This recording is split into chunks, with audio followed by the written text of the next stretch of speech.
ایسا آدمی کیا قرآن سنت سے دعوت کرے گا؟ ایسا آدمی کیسے لوگوں کی رہنمائی کرے گا؟ سب سے پہلے یہ ہے کہ اس کا عقیدہ صحیح ہو، اور ساتھ ساتھ یہ ہے کہ وہ اتباع سنت کا پابند ہو، یعنی سنتوں کی اتباع کرنے والا ہو، اسے پتا ہو کہ اس مرض کے علاج کے لیے کمپنی کی دوائی موجود ہے، اور کمپنی قرآن سنت میں رسول کائنات کی رہنمائی موجود ہے، تو وہ کمپنی کی دوائی چھوڑ کے لوکل کمپنیوں کی دوائی دے گا تو وہ آدمی ڈاکٹر نہیں ہے۔ مثلا آپ نے کہا کہ میرا یہ بیٹا گم ہو گیا یا کوئی چیز گم ہوگی، تو آپ سب سے پہلے قرآن و سنت کے اوپر فکر کر کے تو آپ دیکھیں گے کہ اس طرح کی کوئی مثال ہے، جس طرح کا یہ کیس ہے تو وہاں یعقوب نبی علیہ الصلوۃ والسلام کی مثال واضح ہے، انما اشکو بثی بہدری الی اللہ، انہوں نے یہ دعا پڑھی اور دعا پڑھنے کے ساتھ اللہ تعالیٰ نے رحمت کی۔ آپ کو کوئی بھی مرض ہے، سب سے پہلے اصل میڈیکل سٹور سے اصل کمپنی کی طرف رجوع کریں، وہاں دوائی ملتی ہے تو وہی دوائی لیں، اور کوئی ایسی دوائی نہیں ہے، کوئی ایسا مرض نہیں ہے، میں کھل کے واضح دو ٹوک کہہ رہا ہوں، کوئی دنیا کا ایسا مرض نہیں ہے جس کی دعا قرآن و سنت میں موجود نہ ہو۔ اور پھر دوسری مزے کی بات یہ ہے کہ قرآن و سنت کی دوائی ویسے ہی دیں جیسے کہ رسول کائنات نے طریقہ بھی بتا دیا ہے۔ جی ٹھیک ہے، ٹھیک ہے، پہلی بات ہے صحیح کمپنی کے لیتے ہیں، دوسرا بسوں کا دوائی تو لے لیتے ہیں لیکن طریقہ وہ نہیں لیتے جو طریقہ پہلے سے موجود ہے۔ نئے تجربے کرنے کی ضرورت نہیں ہے، اور نئے مشاہدے نئے تجربے آپ کریں، لیکن اس وقت کریں جب آپ بڑے بڑے لوگوں کے اور اپنے سے بڑوں کے تجربات سے فائدہ اٹھائیں۔ اور یہاں تجربے کی خالی بات نہیں ہے، قرآن و سنت میں نبی کائنات صلی اللہ علیہ وسلم دیکھیں مثلا درد ہو رہا ہے تو درد کے لیے بسم اللہ بسم اللہ بسم اللہ اعوذ بذات اللہ وقدرات من شر ما اجد وهو حاضر، یہ وظیفہ پڑھیں یا بسم اللہ الذی لا یضر۔ آپ اس کے مقابلے میں کیوں نئی چیزیں لاتے ہو؟ اس مسئلے میں جماعت در جماعت بھیانک میدان کی طرف، بھیانک گمراہیوں کی طرف لوگ گھیر رہے ہیں، جس سے ہم نے بچنا ہے اور ہم نے لوگوں کو بھی بچانا ہے۔ مجھے خود نہ پتا ہو کہ مرض کے علاج کے رہنما اصول کیا، میں لوگوں کا کیا علاج کروں گا؟ اسی طرح راقی جو ہے مخلص ہونا چاہیے، مخلص ہونا چاہیے، اس کے دل میں تقوی ہونا چاہیے، رزق حلال کا پابند ہونا چاہیے، قناعت اسے کرنا آتا ہو، اور اسی طرح قرآن و سنت کی تعلیمات اور قرآن و سنت کے الفاظ معنی کے ترجمے تفاسیر بھی جانتا ہو۔ اب جو وہ پڑھ رہا ہے اسے پتہ ہی نہ وہ کب پڑھ کیا رہا ہے، تعلیمات میں وہ برکیف اگر ناواقف ہے تو لوگوں کی رہنمائی نہیں کر سکتا۔ اسی طرح ساتھ ساتھ یہ ہے بدعات و خرافات سے بچتا ہو، اور خصوصاً شہرت اور مقابلہ بازی سے۔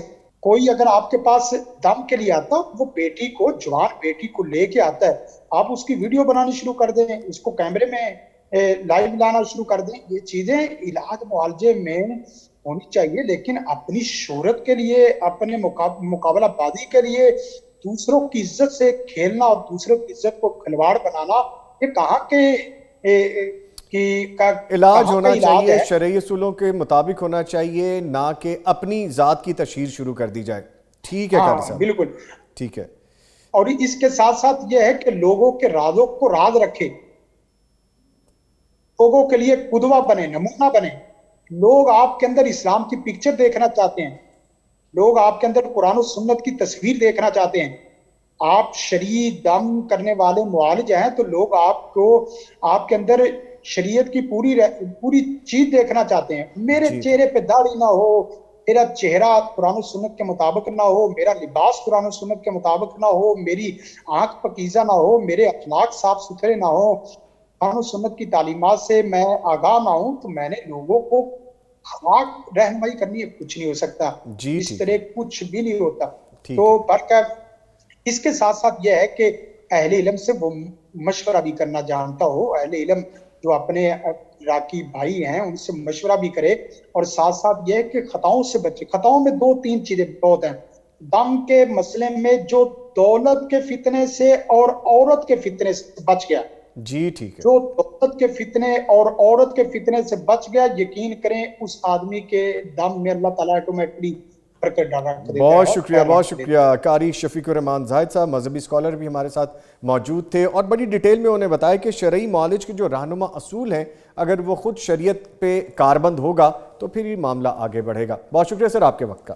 اس کے ساتھ ہی ہمارے پروگرام کا اختتام ہوتا ہے. ہمارے ساتھ اسٹوڈیوز میں موجود رہے نعمان فاروقی صاحب جنہوں نے ہدیانات کیا. سر آپ کے آنے کا بہت شکریہ. اور ہمیں آن لائن جوائن کیا قاری شفیق الرحمان زاہد صاحب نے جو کہ مذہبی اسکالر ہیں, سوالات کے جوابات دیے اور رقیہ شریعہ اور جو ارکان ہیں شرعی دم کے حوالے سے, شرعی معالج کے کیا رہنما اصول ہیں وہ بھی انہوں نے بتائے. اس کے ساتھ ساتھ ہم نے پروگرام میں بات کی آج جہیز کے حوالے سے, نہ صرف جہیز بلکہ اس کی تشہیر کے حوالے سے, اس کی نمائش کے حوالے سے, معاشرے میں جو روایات پنپ رہی ہیں اس کے حوالے سے ہم نے بات کی, اس کے تدارک کے لیے بھی ہم نے بات کی. یہ صرف ایک یا دو لوگ اس پہ کام نہیں کریں گے بلکہ اس پہ پورا معاشرہ کام کرے گا تو پھر جا کے بہن بیٹیوں کے گھر بسنے شروع ہوں گے. وہ بہنیں جو شاید اس انتظار میں بیٹھی ہیں کہ کوئی اللہ کا بندہ آئے گا, کوئی ایسے نیک لوگ ملیں گے جو شاید جہیز کی ایک لمبی لسٹ نہیں دیں گے اور ان کے گھر بس جائیں گے. ایسے ماں باپ جو کہ گھروں میں بیٹھے انتظار کر رہے ہیں یا ایفرٹ کر رہے ہیں اپنی بچیوں کو نیک بر مل جائیں, نیک رشتے مل جائیں, نیک لڑکے مل جائیں, نیک خاندان مل جائے, صرف جہیز کی وجہ سے ان کے گھر نہیں بس رہے. تو یہ آپ کو اور مجھے مل کے سوچنا ہوگا اور اس پہ عمل بھی کرنا ہوگا. اس کے ساتھ ہی نوید نظامی اور میری پوری ٹیم کو اجازت دیجیے گا, پھر ملاقات ہوگی. اللہ حافظ.